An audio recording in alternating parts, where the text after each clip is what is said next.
بعد أيها الإخوة المؤمنون، فإن الله تبارك وتعالى يتفضل على عباده بالنعم الكبيرة العظيمة، ويحب من عباده أن يتذكروا هذه النعم دائما ويشكروا الله عز وجل عليها.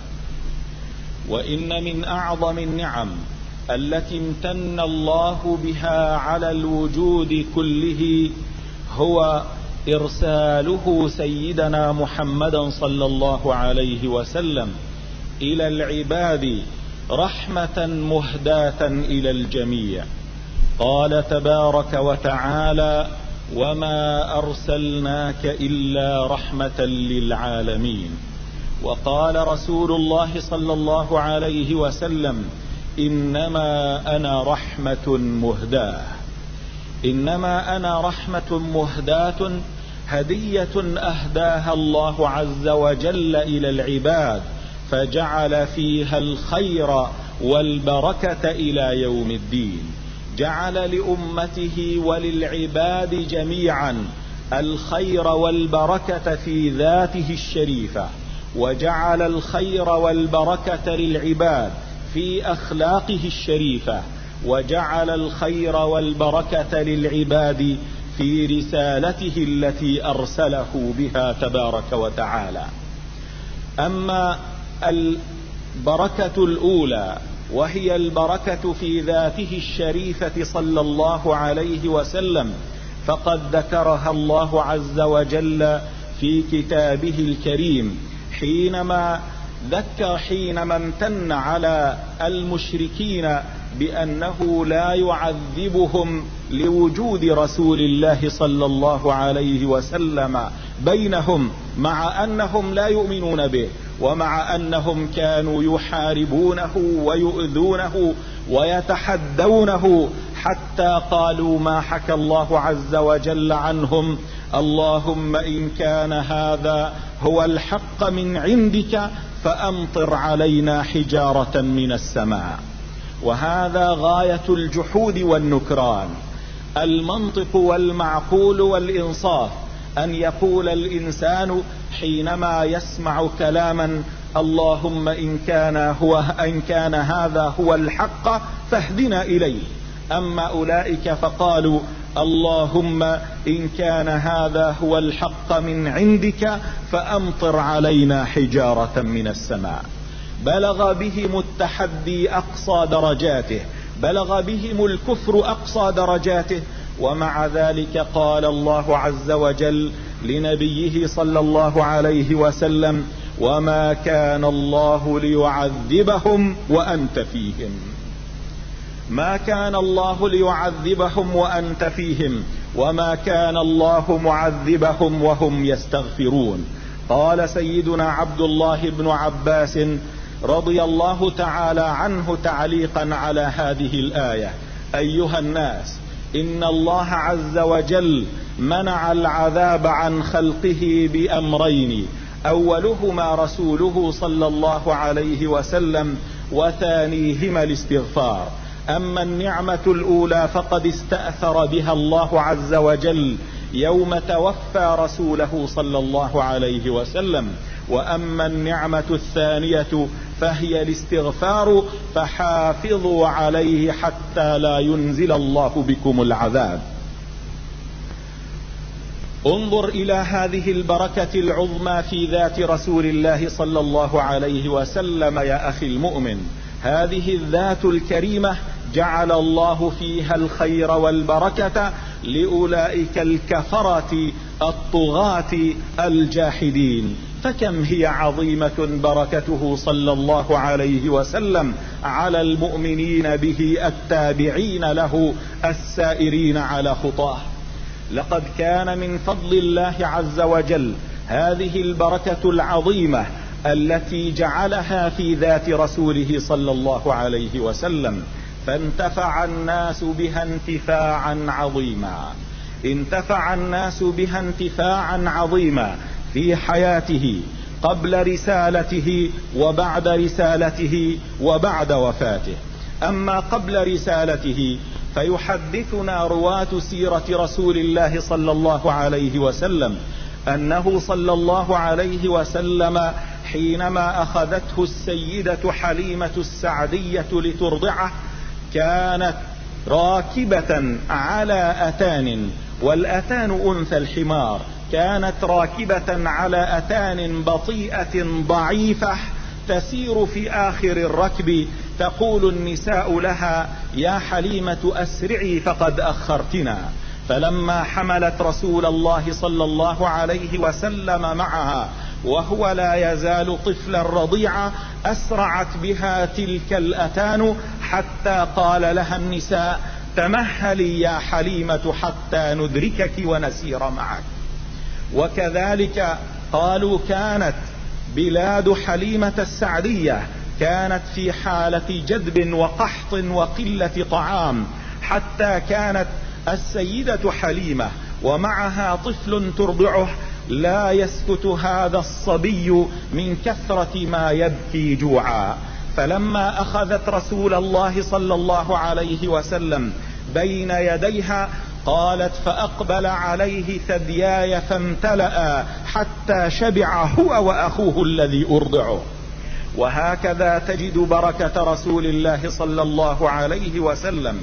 فلما نقلته إلى بلادها كانت أغنامها من دون الأغنام جميعا ترجع إلى بيوتها وهي مليئة بالحليب تميزا على سائر الأنعام. هذا شيء من البركة التي جعلها الله عز وجل في ذات رسوله صلى الله عليه وسلم. ولما ابتعث الله عز وجل رسوله صلى الله عليه وسلم ازدادت تلك البركات عموما على خلق الله عز وجل. فكم من مريض شافاه الله عز وجل بريق رسول الله صلى الله عليه وسلم، وكم من مريض شافاه الله عز وجل بمسحة من يد رسوله صلى الله عليه وسلم. هذا سيدنا علي بن أبي طالب رضي الله تعالى عنه في يوم خيبر بعث إليه رسول الله صلى الله عليه وسلم ليعطيه قيادة الجيش ويحمله راية القتال. فقالوا: يا رسول الله هو يشتكي عينيه من رمد شديد. جاءوا به إلى رسول الله صلى الله عليه وسلم وهم يقودونه بيده لأنه لا يرى طريقه من كثرة الرمد. جاءوا به إلى رسول الله صلى الله عليه وسلم فتفل في عينيه فبرأ من ساعته بإذن الله عز وجل. فحمله رسول الله صلى الله عليه وسلم راية القتال. وكذلك حرص أصحاب رسول الله صلى الله عليه وعليهم دائما على أن يكون عندهم شيء من بركة رسول الله صلى الله عليه وسلم. وقد حرص النبي صلى الله عليه وسلم أن يكرم أصحابه في ذلك. هذا حديث يرويه لنا الإمام مسلم رضي الله تعالى عنه في صحيحه أن رسول الله صلى الله عليه وسلم حينما حج دعا بالحالق فأشار إلى جنب رأسه الأيمن فقال: احلقها هنا. فحلق فناوله أبا طلحة رضي الله تعالى عنه وقال: خذ هذا لك. ثم أشار إلى جانب رأسه الأيسر فحلقه الحلاق فقال: يا أبا طلحة خذ هذا ففرقه في الناس. وهكذا حرص أصحاب رسول الله صلى الله عليه وسلم على هذا الأثر الطيب يأخذون منه البركة الربانية التي جعلها الله عز وجل في رسوله صلى الله عليه وسلم.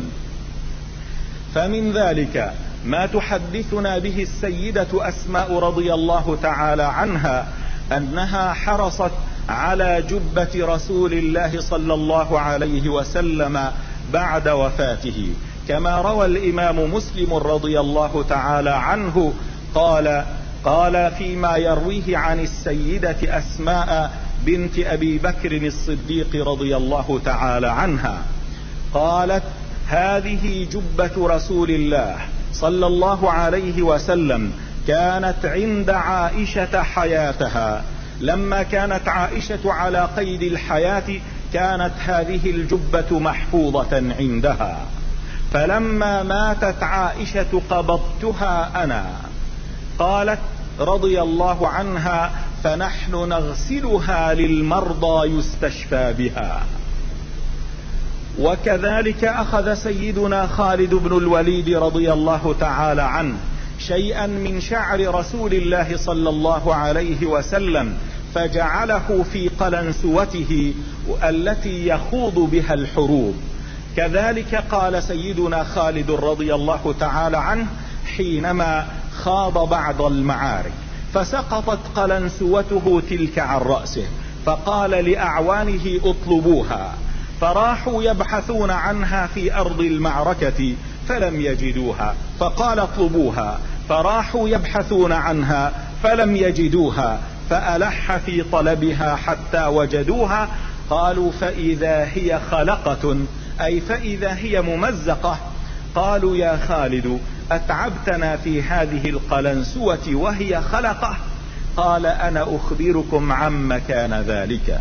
اعتمر رسول الله صلى الله عليه وسلم عمرة فحلق شعره، فتبادر الناس إليه، فسبقتهم إلى ناصيته وهي غرته، فجعلتها في هذه القلنسوة، فلم أخذ قتالا وهي معي إلا تبين لي نصر الله عز وجل واضحا.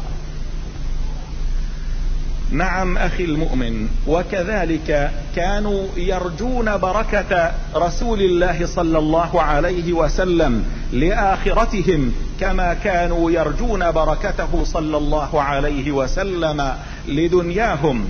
يحدثنا الإمام مسلم في صحيحه أيضا أن رجلا من أصحاب النبي صلى الله عليه وسلم كان في مجلس مع النبي صلى الله عليه وسلم، فجاء إنسان إلى رسول الله صلى الله عليه وسلم بقطعة من القماش فأهداها إلى النبي صلى الله عليه وسلم.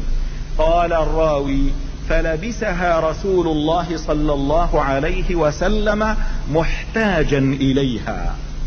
محتاجا إليها أي لم يبق عنده ثياب جديدة، كانت أجد ثيابه صلى الله عليه وسلم. قال: لبسها رسول الله صلى الله عليه وسلم محتاجا إليها.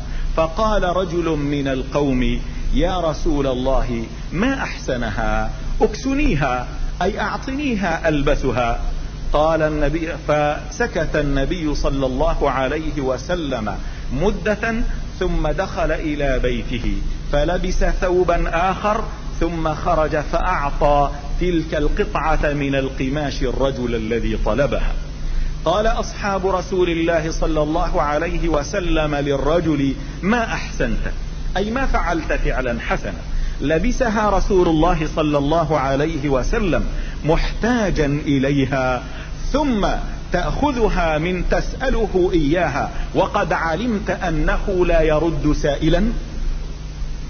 قال: والله ما سألته إياها لشيء من أمر الدنيا، إنما سألته إياها لتكون كفني. قالوا: فكانت كفنه.